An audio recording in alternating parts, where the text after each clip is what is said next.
This season, Instacart has your back to school. As in, they've got your back to school lunch favorites like snack packs and fresh fruit. And they've got your back to school supplies like backpacks, binders, and pencils. And they've got your back when your kid casually tells you they have a huge school project due tomorrow. Let's face it, we were all that kid. So first, call your parents to say I'm sorry, and then download the Instacart app to get delivery in as fast as 30 minutes all school year long. Get a $0 delivery fee with your first 3 orders while supplies last. Minimum $10 an order. Additional terms apply. We acknowledge the traditional owners of country throughout Australia and recognise their continuing connection to land, waters and culture. We pay our respects to their elders past, present and emerging. Welcome to This Song Is Yours, a music podcast where we chat to a new guest each week, talk about their life and creative endeavours, and talk to them about some of the music they love. Our show works by chatting to guests about music, but also getting them to make you a playlist of the songs they love. You can find a link to our playlist in the show notes. Welcome to episode 68. I'm your host, Simon Fink. Our guests today are Jess and Matt. The folk pop duo from Sydney, Australia have recently released their 3rd studio record, entitled Wildflowers. In today's episode, we're talking about their first record of original material, the pros of being an independent artist, and the music of Kacey Musgraves. Here we go. Our guests today are a gorgeous folk pop duo from Sydney. After being introduced to Australia through the X Factor in 2015, they've recently released their 3rd studio record, Wildflowers, which sees the duo releasing their own original music for the first time.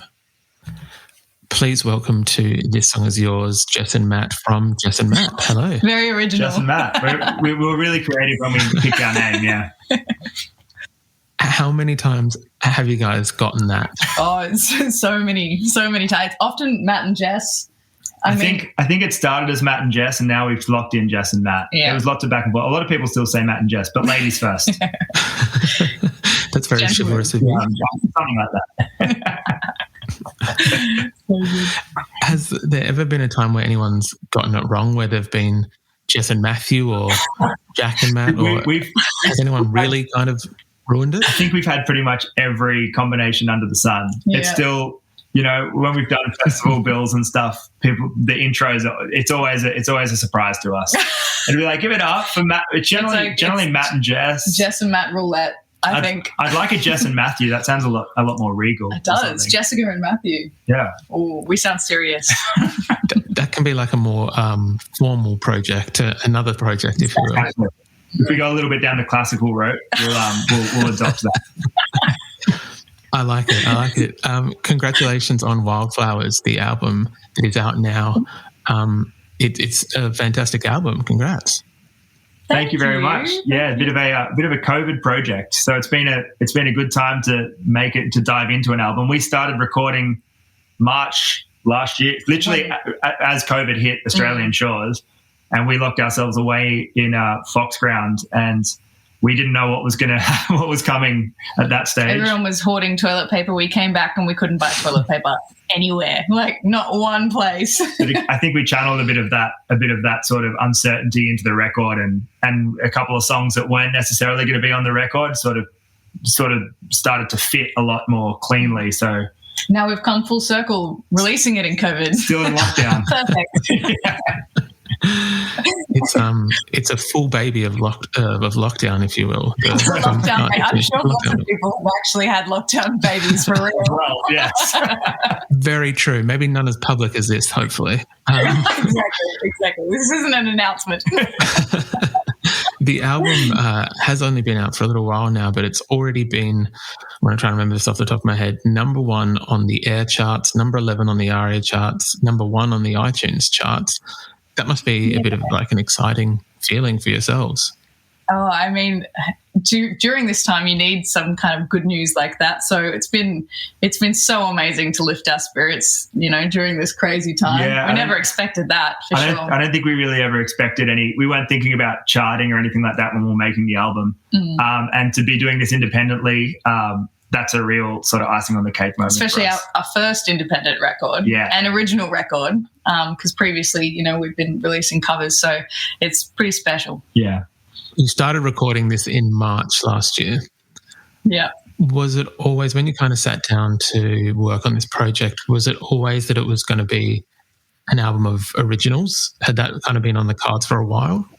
Yeah, this has been on the cards sort of five years. Sort of the last 5 years. We've been working towards it, and while we were recording our last album, Songs from the Village, that got us over to New York and Nashville, and we had Chris Isaak on the record. And while we were doing that, we were writing the whole time and spending a lot of time in Nashville. I mean, we don't consider ourselves country artists, and Nashville also doesn't consider us country artists, but it was nice to just create over there. We're just singer-songwriters, kind of, you know, folky acoustic singer-songwriters. But the great thing of being in Nashville was it made us, they just focus on the storytelling.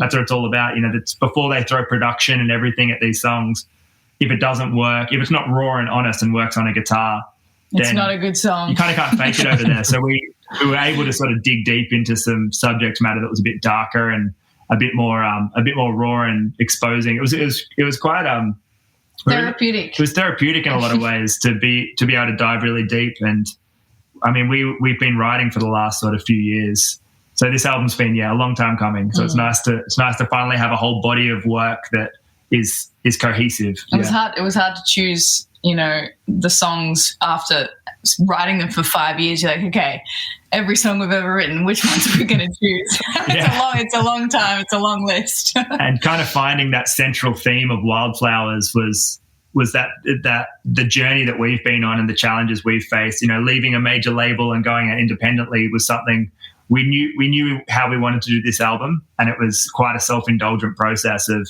you know, we locked ourselves away for a couple of weeks in a cabin, and we had our co-producer Pat, and that whole process in itself was just really special. But it was getting 50 songs sort of down to 10 songs, which was harder than we thought. that was what I was going to ask, is like, how do you prioritize? Like, how do you work out what makes it come, what doesn't? I mean, going on tour really helped with selecting the songs. Like, so many songs that we never expected to put on the album were the ones that people responded to the most on tour, and we thought, oh, we kind of have to put them on. When they're all messaging, they're like, you have to release this song.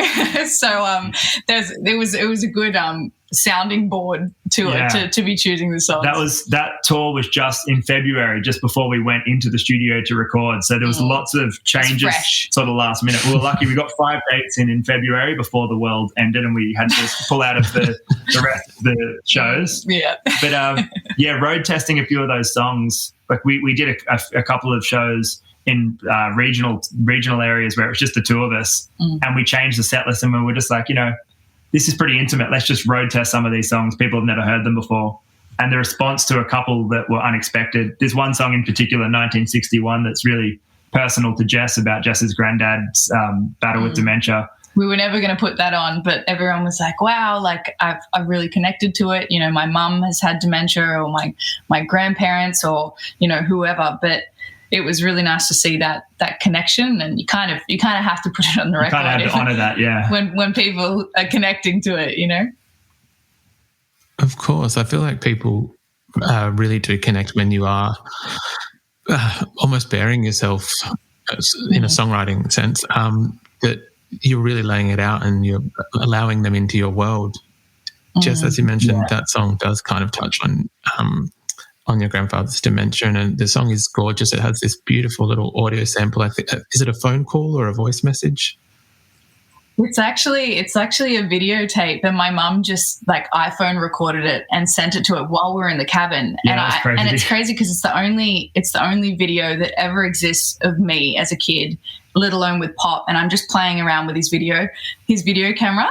So it was really surreal dropping that on top of the track and just sitting there. And I've never heard myself as a young girl, so it was so nostalgic, and it was like Pop was there, and we just looked around. Really, there was not a dry eye in the room. We were like, oh my God, is the ghost of Pop in this room right now.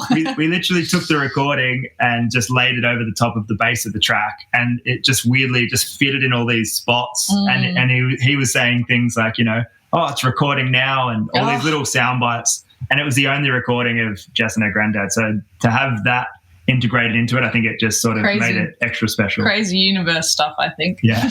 It definitely is. Even hearing that kind of gave me a little bit of goosebumps, because it sounded like when I first listened to it, I was like, it's a great, addition to the track, but it's a nice touch to the track. But then after reading the backstory of it, it was almost serendipitous, as you said. Exactly. It's a little bit spooky. I mean, I just remember hearing Jess the first time she was playing it on the piano.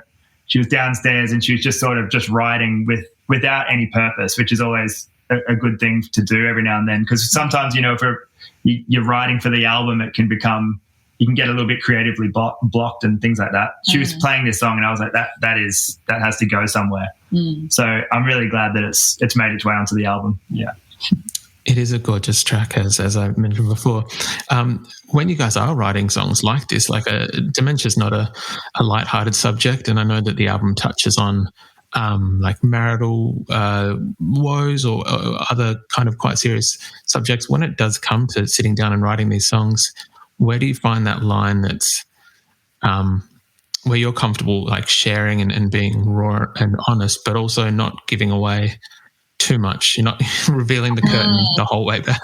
Yeah, totally. I mean, the co-writing is always a bit therapeutic for both of us, and it always helps to have a third person like Pat, our co-producer and co-writer, in the room. So you're kind of just discussing all this stuff, but you don't go so deep into yourself because Pat's there. It could be a very different song if we're just talking it out just ourselves. There's a few moments of a lot of the songs that we wrote that were going towards the album, sort of the whole vibe of it, like Wildflowers, where it was obvious that Jess would write a verse and it would be referring to an ex-boyfriend kind of thing. Who's that? I'm like, who's that about? And then vice versa, that would happen to us. So we'd never really sort of coming together from two different perspectives. It was kind of like couples therapy a lot. We're like, oh, I didn't know you felt that way about that. Let's explore that a little bit more. Sometimes Matt's like, the first line of Wildflowers in the chorus is, when we said forever, never knew that it'd be this hard. And Matt was like, Jess, I don't think we can put that in the song. People are going to think we're getting a divorce. People are going to think we're breaking up. And I'm like, no, we have to be honest. Marriage is a roller coaster, and we have to tell the people. I mean, that's that thing. We really wanted to dive in for us personally into that subject matter of the challenges of the last 2 years, especially. It's been a real sort of roller coaster time. We're going at it independently. And we're a couple that work together, so we're together 24/7. And then losing all our work. It's been a crazy time for us both. People talk about drawing that line in the sand when you're a working couple of work stops and then the relationship starts. Try and clock off at 6 p.m. and don't talk about anything work. But it's not like that at all. When you're in a career like music and you're writing songs, and if you're feeling a little bit, down in the dumps one night and it's 10 p.m, sometimes that's the best time to write a song. So we sort of went through a period of 18 months where there was just absolutely no off switch, which is emotionally super exhausting. There never really is an off switch. I think we spent 2 weeks apart in 10 years, 11 years. Yeah, it's insane. Yeah. Look, sometimes that bears the best fruit. Sometimes you're getting the really good stuff from if it's raw in a way, if you guys are kind of exactly, as you mentioned, you guys have become an independent artist or independent band in the last few years.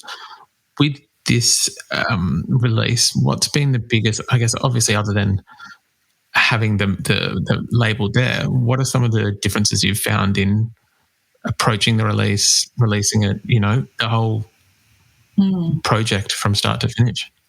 Yeah. I mean, we had a lot more freedom over the way we produced the tracks. It's definitely, things aren't as shiny and as produced. We wanted to capture performances a lot more in this record. So things are a bit more raw, and there's imperfections which we wanted to capture that throughout the record, which is not necessarily, a major label way of approaching things, where things are really shiny and really perfected. And the turnaround is quite quick when you're producing a song. But, we spent so much time in the cabin making sure that guitar sounded right, or hitting teacups with a teaspoon and sampling that. We're just being idiots for hours and hours on end. There was some really strange decisions made after 3 a.m. just going. We called it in the hole. We were in the hole that night, and we come back the next morning and we're like, what was that? Well, sounds terrible. It was like kind of 50-50, maybe even more heavily weighted to like, oh no, that didn't work. But sometimes there's a few moments where we played it back and we're like, we were onto something there. Let's explore that a bit more. Yeah. So having that time. But I think the other main thing of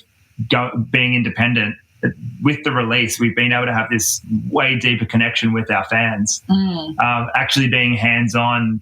Sending all the albums out ourselves, like handwriting, knowing where everybody comes from, like handling everything ourselves. You're on a major label, you're kind of removed from that process a little bit, because everything's getting filtered out to the major distributors, and it's a really quick process where the pre-order campaign, we were able to sign every single album that went out and write little messages, and we were getting messages from everyone, figuring out where everyone lives. It just felt like a much deeper connection, and I think doing the artwork as well. Oh, and doing the artwork ourselves as well. And well, sorry, I say ourselves. As Jess did it all. He approved it. Yeah, I was like, that's great, keep going. But I think just overall, it felt like we were able to pour a lot more of ourselves into the record by being independent. Yeah.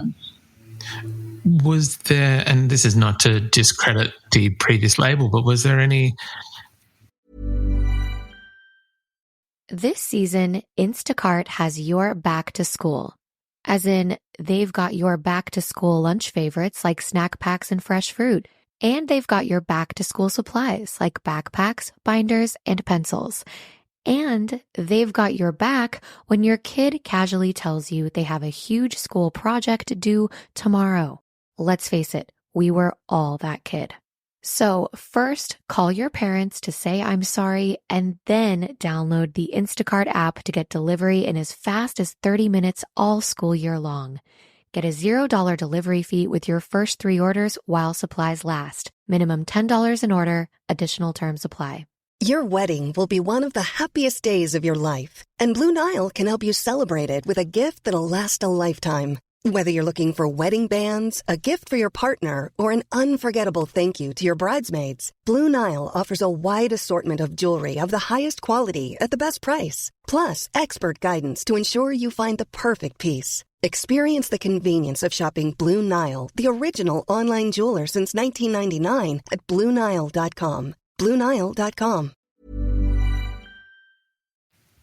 Hesitation from them initially in releasing original material? Was that part of why it's taken now to hear like these fantastic songs?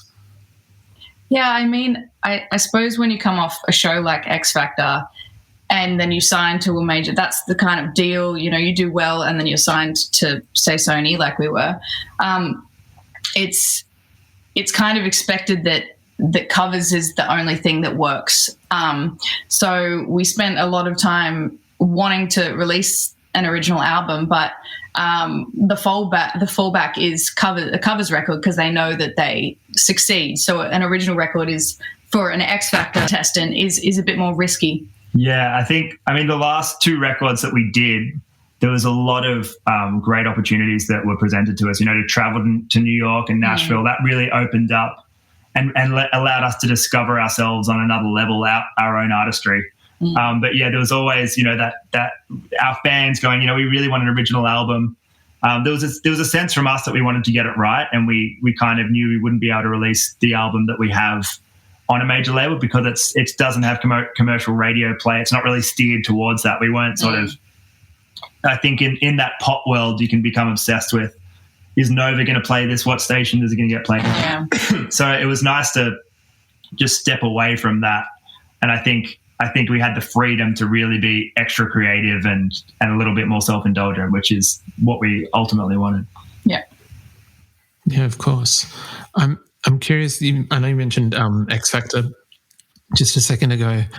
You guys were I think it was 2015. Correct. Yeah, a lifetime ago it feels. It, especially after the last 2 years, it feels like a decade ago or so. It wasn't, but with you guys having that experience on that show, because that's a different kind of beast altogether. It's like those shows they show different parts of the industry, but I feel like it's not a whole picture. What did you guys find, I guess, as a thing from the industry on the show that you've now found in your current status as an artist and band that was true to being what was seen on TV, and then what was something from, I guess, the industry that was not what you thought it was at all, if that makes sense?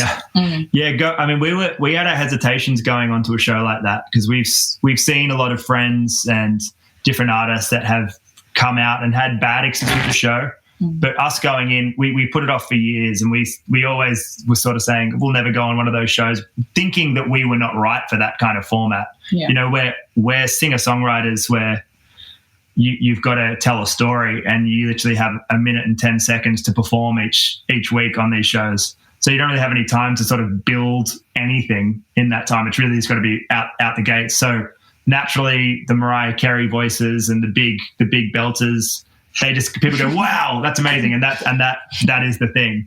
But we went in being really sure of who we were, and that was the main thing. We weren't set on. We never thought that we would get to them primarily. We just wanted to get a bit more exposure so that we could create our albums and things like that. So we were blown away each week when we were getting through. I mean, we spent a lot of time in the bottom too, to be honest, because everyone's like, I think they're a bit boring. They're a bit boring. They don't, you know, because you're side by side to like Beyonce's twin, and she's belting out, and it's like, wow. And then these guys go and acoustic guitar. They're like, la, la, la, la. And I get that. I mean, it's TV, and that was that whole thing. But I think we just sort of focused on each week trying to put our DNA into everything. I mean, we were getting thrown, you know, a rock song and a disco song, and it was genres and stuff. But we really fought. The turnaround was like a couple of hours to come up with an arrangement if you wanted to get it approved by the network to play. They generally want you to do the original version because it's licensing and all these different things. So we'd get our guitar, they'd give us a song like Kiss or something, and we'd be like, okay, let's just I remember the Bruce Springsteen one. And we just went, all right, how are we going to do this massive song? We just took it back to just the raw lyrics and read the lyrics, and then just came at it. It's such a sad song. Really sad song. Dancing in the Dark, which is about his struggles as a songwriter. As a hit maker. As a hit maker. Yeah. You know, he was sort of a hit machine, and the labels were just like, come on, we need another song. We need another song. Like, this Guns for Hire. I never thought of that listening to the original, because it's like, this Guns for Hire. Like, it's so happy and joyous. So it was like we like to make songs. We like to make songs very sad. Totally. So, I mean, it was nice that we could take those songs, take a step back, look at them, how we would approach them musically, and we just came forward and just tried to perform as much as we could like that. So the album at the end of that whole experience kind of feels like a cohesive body of work, which I think is what sort of benefited us into being able to. I think people at home kind of got a sense of, they're, you know, I can hear what they kind of got, what their sound kind of is, you know, that's changing. So I think we learn a lot from going on a show like that, though, that's for sure. We learn how to communicate really well. Always very helpful, even whether it's working relationship or just a regular relationship. That's a very good thing, so I'm glad. Yeah, exactly. You have no choice. I mean, the one crazy thing of that show is being in a platform where everyone speaks their mind as soon as you finish performing. Like, it's a judge show, and the public, like the initial interactions we were getting from viewers would be like, I really like that, but I hated when you did this, and that sucked, and they're really just I hated your boots that you were wearing. It's like, I think ain't your clothes. Lose the hat. Just like opinions like crazy, like so much judgment, and that was something we had to adjust to. I think sometimes people don't realize that you're humans and you actually read everything, which is kind of to our detriment. You know, a lot of the solo artists would read and get really down, but luckily Matt was there to be like, don't worry about it. They're a keyboard warrior. And I'm like, but they said that they didn't like my voice and my boots. I don't think we could have done it solo, that's for sure. I'd never do that type of platform again because it's so emotionally draining. But luckily we had each other. And then getting on the other side into the real industry, you realize that it's actually it's nice to be on the other side. Everyone's not judging everything you do. So we had to kind of unlearn that, being like, okay, that's right. Generally people are here for it. Your fans are here for it.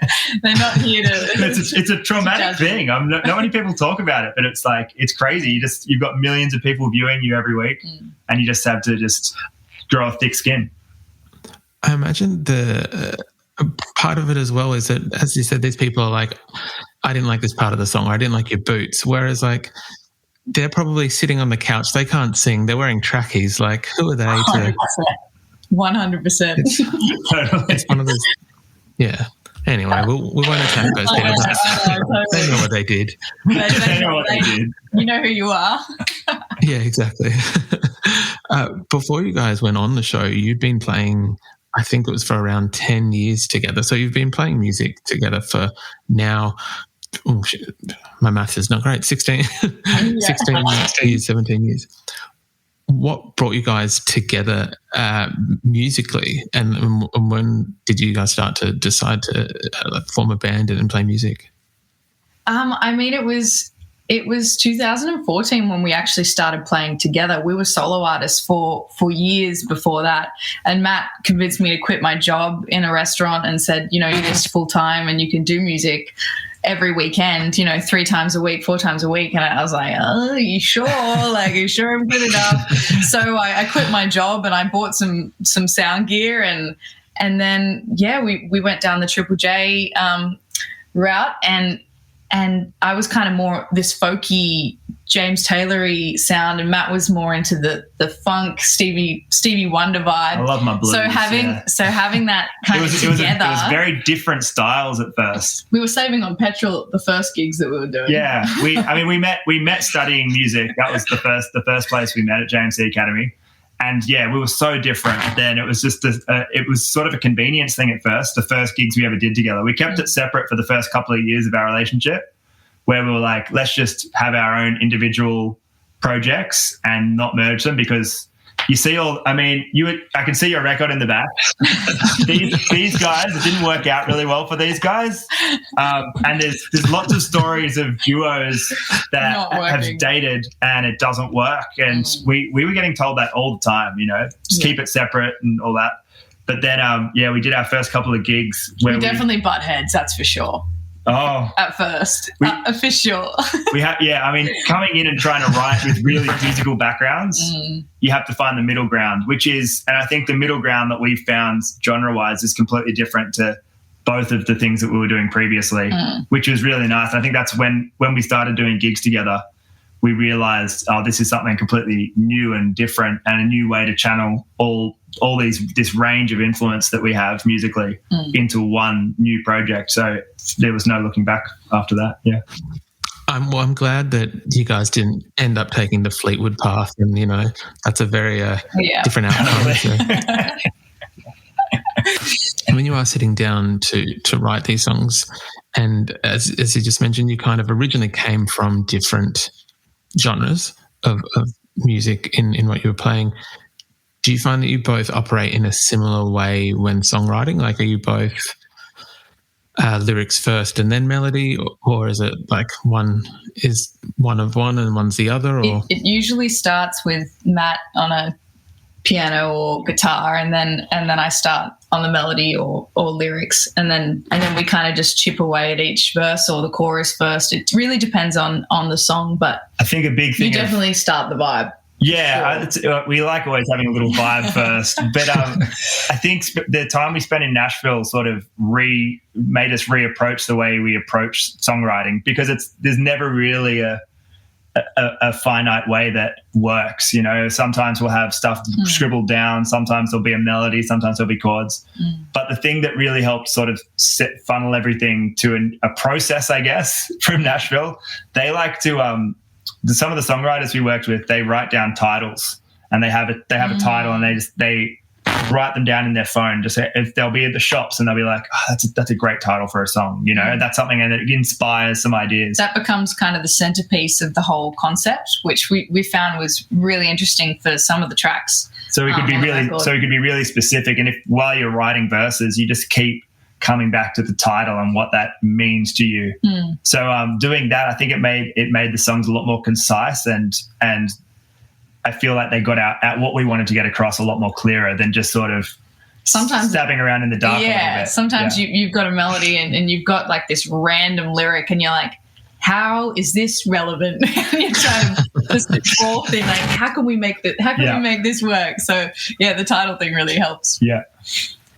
Could you guys see yourselves? I think the Nashville trips that you're referring to, were they quite regular? They were once a year or once every second year?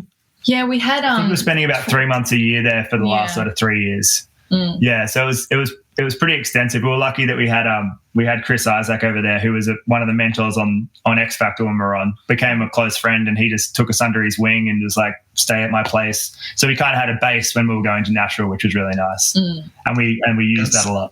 Yeah, that's not a bad friend to have. Exactly, not at all. I mean, you hear this stuff all shows, and you hear of the mentors and the voice judges and stuff, and they're like, we'll see you after. I'll see you after the show. You never believe it. You never really believe it. But we've just been. It's been really surreal. Guy and Chris have been great. Ever since, and they're still friends, which is really nice. Yeah, it's not that common, so I feel very lucky.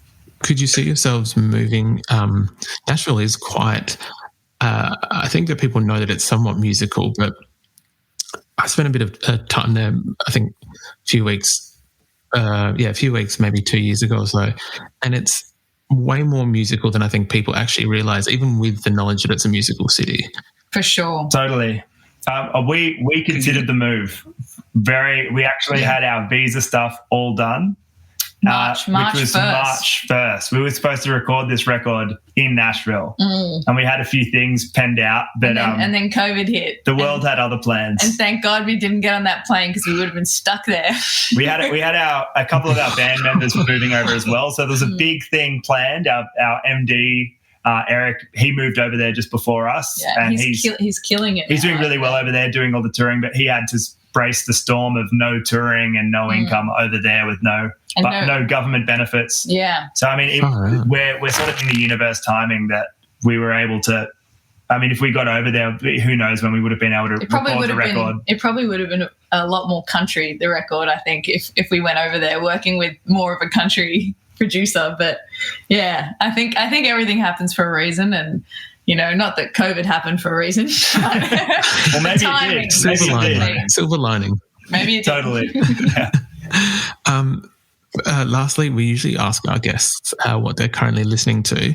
What are you guys currently giving a spin to in your record player? I know we discussed the Fleetwood Mac record, but is there anything else? The Fleetwood Mac gets a lot of spin. Leon Bridges' new record is awesome, incredible, so good. We've been deep diving into that, and that the documentary that came out of the making of the album was very inspiring to us. That and we're suckers for Kacey Musgraves, Golden Hour. Yeah, that's one of our go-to records. I think we reference that record a lot in the making of this record as well. Just little sounds and little. How simple that record is as well. Trying not to be too complicated, just writing really infectious songs. So that was a really beautiful inspiration. Yeah, beautiful inspiration for us. Now that you've said it, I can actually see that there are some through lines from that record to your record. I wouldn't have maybe got there myself. I needed that help, but especially in our yeah. It's it is quite similar, and they're both fantastic records, Golden Hour and Wildflowers. Congratulations again on Wildflowers, Jess Matt, and thank you again for being on the podcast. Thank you very much for having us. Appreciate it. Good luck in lockdown.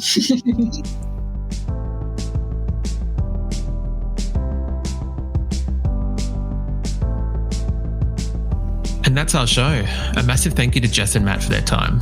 Wildflowers is out now, and we've left links in the show notes if you'd like to buy the record or see their upcoming tour dates. We also want to give a huge shout out to Janelle and Tiarne at Morse Code for helping out with today's interview. You can find a link to our Spotify playlist in the show notes, where you'll be able to listen to all of our guests' picks. If you like this show, Please subscribe wherever you get your pods and stay up to date when new episodes are released. We release new shows each Thursday and Friday morning, with guest playlists streaming on Spotify at the same time. You can follow the playlist profile on Spotify, and you can follow us on Instagram, Facebook, and TikTok. Until next week, cheers.